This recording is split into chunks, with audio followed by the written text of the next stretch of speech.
கண்களை மூடி பக்தியோடு நாம் செபிப்போமாக.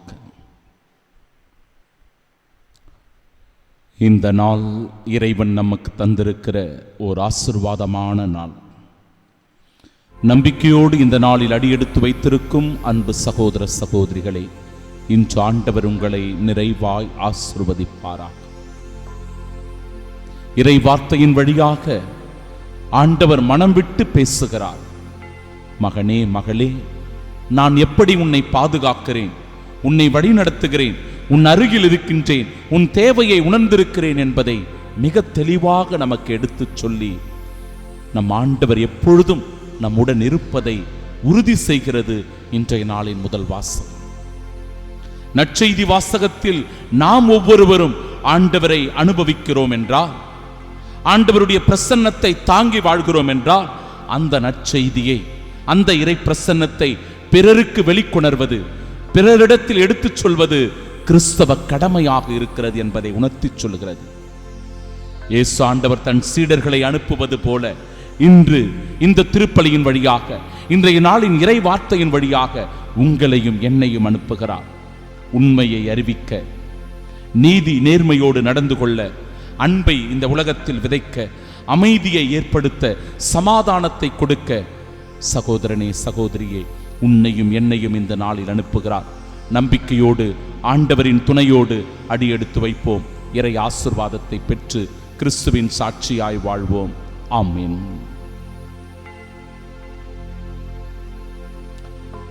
எப்ராஹாமே, நடைபயிர்த்துவித்தது நானே, உன்னை கையில் ஏந்தியதும் நானே, உன்னை குணமாக்கியதும் நானே, ஆனால் நீ என்னை உணராமல் போனாய். நம் ஆண்டவராகிய இயேசு கிறிஸ்துவின் அன்பும் அருளும் அமைதியும் மகிழ்ச்சியும் உங்கள் அனைவரோடும் இருப்பதாக. அன்பிற்கு பிரியமுள்ள சகோதர சகோதரிகளே, ஆண்டவர் எப்படி இஸ்ராயேல் மக்கள் மீது அன்பு கூர்ந்தார், அவர்களை வழிநடத்தினார், பாதுகாத்தார், அவர்களின் தேவைகளை எல்லாம் உணர்ந்திருந்தார் என்பதை அழகாய் சொல்லுகிறது முதல் வாசகம். அந்த வாசகத்தை ஒரு முறை, இருமுறை, 3 முறை வாசித்து தியானிக்கும் போது இறை அன்பை நம்மால் உணர்ந்து கொள்ள முடியும். இஸ்ரவேல் குழந்தையா இருந்தபோது அவன் மேல் நான் அன்பு கூர்ந்தேன். எகிப்திலிருந்து என் மகளை நான் அழைத்து வந்தேன். எவ்வளவுக்கு நான் அவர்களை வருந்தி அழைத்தேனோ அவ்வளவுக்கு அவர்கள் என்னை பிடிவாதமாய் விட்டு விலகி போனார்கள். பாகாலுக்கு அவர்கள் பலியிட்டார்கள், சிலைகளுக்கு அவர்கள் தூபம் காட்டினார்கள். ஒரு மிகுந்த மன வருத்தத்தோடு ஆண்டவர் அவர்களோடு உறவாடுவதை பார்க்கிறோம். தன் அன்பிலிருந்து பிரிந்து போயிருக்கிற அந்த மக்களை குறித்து, தன் இதயத்திலிருந்து விலகி போயிருக்கிற அந்த இஸ்ராயேல் மக்களை குறித்து ஆண்டவர் மிகுந்த துயரப்படுகிறார். எப்ராஹாமுக்கு நடை பயிர்த்துவித்தது நானே, அவர்களை கையில் ஏந்தியதும் நானே, அவர்களை குணமாக்கியதும் நானே என்று சொல்கிறார். பாருங்களேன், நம்மை கையை பிடித்து ஆண்டவர் வழிநடத்தி இருக்கிறார், நம்மை கையிலே தாங்கி இருக்கிறார், நம் நோய் நொடிகளை எல்லாம் குணமாக்குகிறவராயிருக்கிறார். ஆனால் இறை வார்த்தை சொல்லுகிறது, ஆனால் அவர்களோ உணராமல் போனார்கள். இஸ்ராயேல் மக்கள் மட்டுமல்ல, இது எப்ராஹிம் மட்டுமல்ல, நாமும் கூட பல நேரங்கள் அப்படிதான் இருக்கிறோம். கடவுளுடைய அன்பை உணராமல், கடவுளுடைய இரக்கத்தை உணராமல், அவருடைய மன்னிப்பை அனுபவிக்காமல், பிடிவாத குணம் பிடித்தவர்களாக, இருமாப்புடன் கூடியவர்களாக வாழ்ந்து கொண்டிருக்கிறோம். பிரியமானவர்களே, இன்னும் கூட பிற தெய்வங்களை நோக்கி ஓடுகின்ற, அல்லது இந்த உலகம் காட்டுகிற மாய வித்தைகளுக்கு அடிமையாகி போகின்ற, சம்பிரதாயங்களை நம்புகிற மக்கள்களாக நாம் இருக்கின்றோம். ஆண்டவர் சொல்லுகிறார், அன்பு கயிறினால் கட்டி நான் உன்னை நடத்தி வந்தேன். அவர்கள் கழுத்தின் மேல் இருந்த நுகத்தை நான் அகற்றினேன். அவர்கள் பக்கம் சாய்ந்து உணவூட்டினேன். பாருங்க, ஒரு தாய் தன் பிள்ளைகளை எப்படி அரவணைப்பாலோ, தேற்றுவாலோ, உடனிருப்பாலோ, அதுபோல ஆண்டவரும் நம்மோடு உடனிருப்பதை இந்த இறைவார்த்தை அழகாய் நமக்கு வெளிப்படுத்துகிறது. என் உள்ளம் கோபத்தை வெறுத்து ஒதுக்குகிறது. நீங்க எனக்கு எதிராக செயல்பட்டாலும், என்னை விட்டு விலகி போனாலும், என் அன்பை உணராமல் போனாலும், என் உள்ளம் கோபத்தை வெறுத்து ஒதுக்குகின்றது. என் இரக்கம் பொங்கி வழிகிறது என்கிறார். என் சீற்றத்தின் கனலை நான் கொட்ட மாட்டேன். நீங்க எனக்கு எதிராக இருந்தா கூட என் கோபத்தை நான் உங்கள் முன்பாக கொட்டி உங்களை தண்டிக்க மாட்டேன். ஏன்னா நான் உங்கள் கடவுள், நான் உங்கள் தந்தை, நான் உங்களை மிகவும் நேசிக்கிறேன், அன்பு செய்கிறேன். எனவே என் கோபக் கனலை உங்கள் முன்பாக கொட்ட மாட்டேன். எப்ராஹிமே, அழிக்க நான் உன்னை திரும்பி வர மாட்டேன், நான் உன்னை அழிக்க மாட்டேன். நான் வெறும் மனிதன் அல்ல, இறைவன் என்று சொல்லி கடவுளுடைய மன்னிப்பை, இரக்கத்தை இன்றைய நாளின் முதல் வாசகம் வெளிப்படுத்துகிறது. பிரியமானவர்களே, இன்றைய நாளினுடைய புனிதர்கள் மிக மிக முக்கியமான இவர்களுடைய வாழ்க்கையை நாம் தியானிக்கணும். புனித அகஸ்தின், சாவோ ரோங் மற்றும் 119 தோழர்கள். யார் இவர்கள்? இவர்களை பற்றி நமக்கு என்ன தெரியும்? இவருடைய வாழ்க்கை வரலாறை பற்றி நாம் அறிந்திருக்கிறோமா? கத்தோலிக்க கிறிஸ்தவர்களாக இருக்கிற நமக்கு இவர்களுடைய வாழ்க்கை வரலாறு தெரிகிறதா? சிந்தித்து பார்க்க வேண்டும். புனித அகஸ்தின் சாவோ ரோங் என்பவர் யார் என்றால், 1648 முதல் 1930 வரை சீனாவில் ஆண்டவர் இயேசு கிறிஸ்துவை ஏற்றுக்கொண்டதனால, கிறிஸ்தவ விசுவாசிகளாக இருப்பதினால 120 பேர் கொல்லப்பட்டிருக்கிறார்கள்.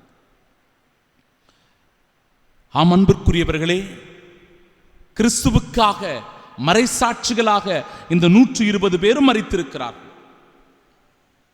யார் இந்த அகஸ்தின் சாவோ? அவர் ஒரு சீன இராணுவ வீரன். கிறிஸ்தவர்களை கைது செய்து அழைத்து சென்று அவர்கள் அனைவரையும் கொலை செய்வதும் சிறையில் அடைப்பதும் தான் அவனுடைய வேலையாக இருந்தது. என்ன வேலை பார்த்தீங்களா? ஒரு இராணுவ வீரன் கிறிஸ்தவ விசுவாசிகளை எல்லாம் அவர்களை கைது செய்து சிறையில் அடைப்பதும் கொலை செய்வதும் தான் அவனுடைய வேலை. ஆனால் என்ன நடக்கிறது? ஆண்டவர் அவரை எப்படி மாற்றுகிறார் பாருங்க.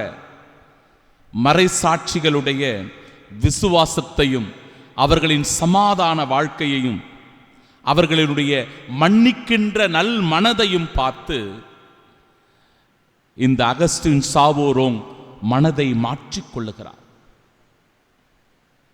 எதிரியாக இருந்தவரே கிறிஸ்துவின் சாட்சியாக மாறுகிறார். அவர் திருமுழுக்கு பெற்று குருவானவராகி ஆண்டவருடைய பணியை செய்கிறார். அப்படி இறைப்பணி செய்யும் போது அவர் கொல்லப்படுகிறார். பிரியமானவர், மறைசாட்சியாக கிறிஸ்துவுக்காக ரத்தம் சிந்தி மரிக்கிறார் இந்த புனிதர். பிறகு அந்த 119 தோழர்கள் யார்? இந்த 119 பேரில் 87 பேர் சீன நாட்டைச் சேர்ந்தவர்கள், சாதாரண மக்கள், விவசாயிகள்.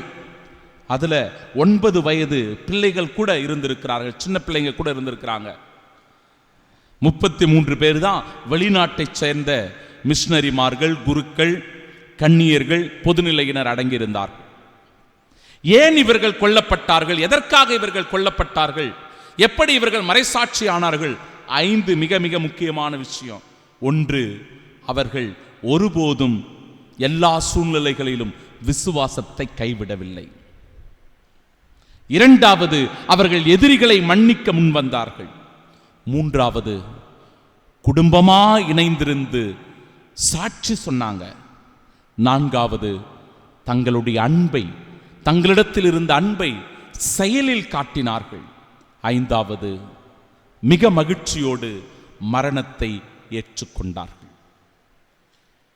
இந்த 5 காரியங்களுக்காகத்தான் இன்று தாயாம் கத்தோலிக்க திரு அவை இப்படிப்பட்ட மறைசாட்சிகளை நினைவு கூர்ந்து கொண்டாடுகிறது. அக்டோபர் 1ஆம் தேதி 2000 ஆண்டில் திருத்தந்தை புனித 2ஆம் ஜான் பால் அவர்கள் இவர்கள் எல்லோரையும் புனிதர்களாக உயர்த்தியிருக்கிறார்.